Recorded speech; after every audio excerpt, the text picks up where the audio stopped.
cows are saying, you eat more chicken, forget about me. Don't eat me, eat the chicken. So I kind of like that commercial. You know, as I was reading in an article, and an article came about, says, eat more dirt. It's like, I think it was written by Dr. Andy. In the article, he was saying that the problem is that people don't eat enough dirt. I thought it was amazing because it says that people that grew up in rural areas like myself, grew up in the country, he said those people are not susceptible to asthma. The article was dealing with asthma. It says if you eat dirt, it helps prevent asthma. So I was like, that might be true because me and my wife and I, we both ate that red clay in East Texas, so neither one of us have asthma. Since we grew up in those rural countries and those woods, I was like, hey, we don't have a problem with that. But my little girl, my middle girl, she has asthma. And it says in the article, it says you become too hygienic. The world has become too clean, basically, and therefore they don't get certain bacteria in their bodies to help them ward off certain diseases.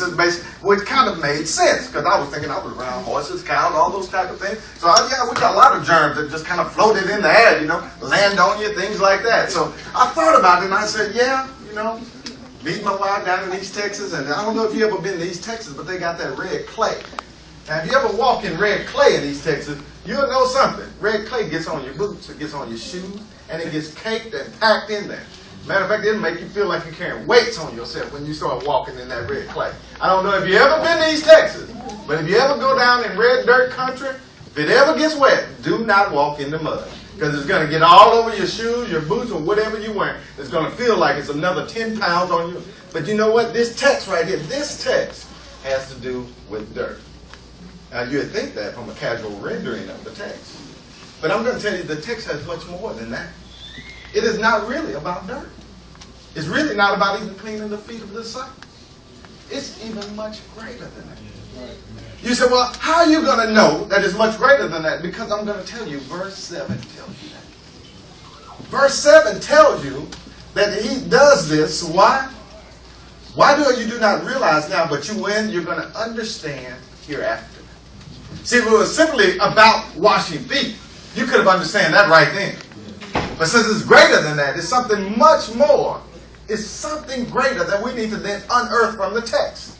Two things I'm going to have as your keynote to walk away with is to talk about being a surrendered heart and a servant spirit. A surrendered heart and a servant spirit. The question is, how can we get there to have a surrendered heart and a servant spirit that God would want us to have? Now, I'm going to tell you the first thing is you got to be able to see opportunities when they present themselves. You got to be able to see opportunities. Now, I'm going to rewind you 5 days. I'm going to back us up 5 days because 5 days ago, what happened to Christ is he was going to a wedding. 5 days ago.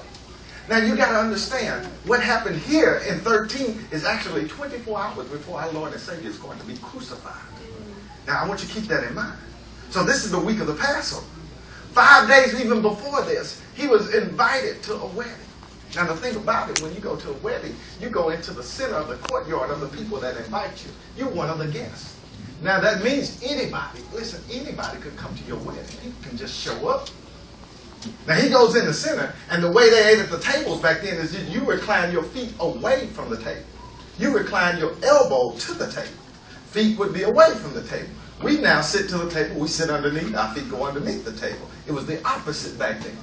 Now, you have to understand, the wedding was taking place, and people could come, and they were lined up just like along the walls of the wedding. So they would be standing right back here. 5 days ago, somebody was standing against the wall. Christ in the center. He's leaned this way, feet are pointing out.